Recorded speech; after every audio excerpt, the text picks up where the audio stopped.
sometimes you will observe that in the question median, mean or mode from any element from which you are taking deviations to calculate the is in fractions, because we know the formula for mean deviation is sigma d in modulus divided by n, and if the series is continuous or discrete series we multiply f here. Now this d is calculated by taking x minus x mean or x minus median or x minus mode. Now if this mean comes out to be in fractions, it may be little difficult for us to calculate the deviations. Although if you take the deviations you will get the answer, but if to make our calculation easier we can use another method when your mean, median or mode from which deviations have to be taken is in fractions. So if in the question mean deviation has been told to find out and you see your mean, median, mode, anything comes out to be in fractions, here you can apply one formula, that is mean deviation. If I am taking from mean, sigma xfa minus sigma xfb minus in the bracket sigma fa minus sigma fb bracket close multiplied by mean. Here you can take mean or median or mode, whatever has been told in the question, divided by n. So this is the formula. If your mean, median or mode comes in fractions, you can apply this formula. Now what is this xfa, xfb? You all know how the fx is calculated. It is fx only. But what is this a and b? Let us see with the help of one example. Now this is an example. Here you see that you have been given the class intervals 10 to 20, 20 to 30, 30 to 40, 40 to 50, 50 to 60 and 60 to 70.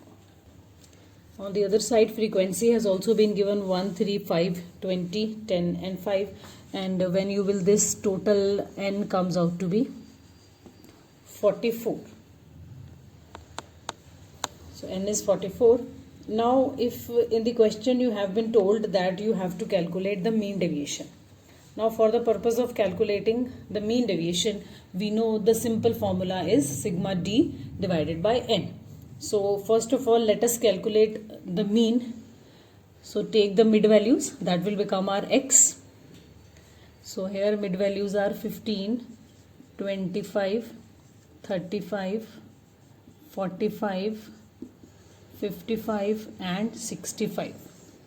Now in order to calculate the mean, let us take a simple formula, that is fx, or you can write xf, one and the same thing, multiplying 15 into 1 15, 25 into 3 75, 35 into 5 is 175, then 20 into 45 is 900, 10 into 55 is 550, and 5 into 65 is 325.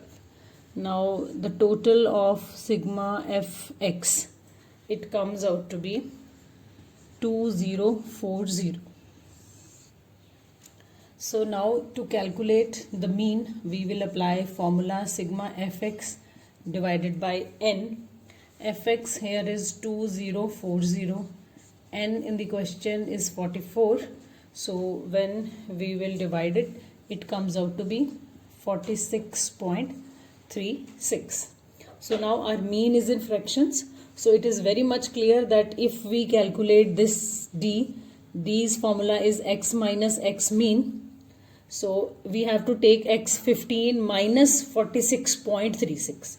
So it will be little difficult. So here we will apply our second method for which we are doing this question. So what you have to do is, this is the value of mean. On the basis of this value, we will divide our series in two parts. You have to observe your mid values, x. The values less than the mean will form one group till 45, and the values which are more than the mean, they will form another group. I again repeat, you have to see your mid values. From the mid values, you will or you can say, you can see from this class interval also, 46 will be in this limit. So till here it will be one group, and after that it will be another group. Similarly, we will divide our fx also on the same criteria. Just first 4 have been kept separate, other 4 have been kept separate. Same will be the case with our frequency, first 4 and last 2. So now we will have to give it the name. This is our sigma fx. Below fx, below part will be named as a, that we will use in our formula. Sigma fxa. We will add these two values. Adding these two values, total is 875. Now the above sigma fx, the values which are less than the mean, it will be forming sigma fxb. And when we will add this, it will come out to be 1165. So we have divided our series in two parts. First part will be of the values based on the middle values which are less than the mean, and the second part will be the values which are greater than the mean. Now our f will also be divided in two parts. So this part will be known as sigma fb. This is only f. So if we will add it, it will be 29, and below it will be sigma fa. It comes out to be 15. So our frequency also has been divided in two parts. XF also has divided in two parts. Now we will put these values in our formula that we have just seen.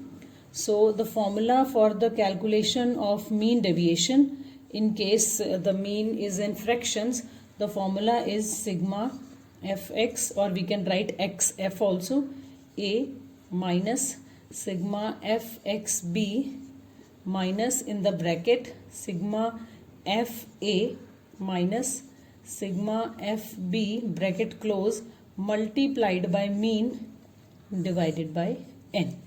Now we have got all the values. We will put the values. Sigma fxa, 875 is the value of sigma fxa, minus sigma fxb, 1165 is the value of sigma fxb. Sigma fa, we have divided our frequency also in two parts. Fa come out to be 15 minus fb, upper part it came out to be 29. Mean, we just calculated the mean, it was in fractions 46.36. We will put the value divided by n. Here is the total n, 44. So solving this, it will be minus 290 plus 649.04 divided by 44, and final answer you will get 8.16. So this is how the mean deviation is calculated. If coefficient of mean deviation has been asked, so we can put the formula mean deviation divided by mean. So that will give us the value of coefficient of mean deviation.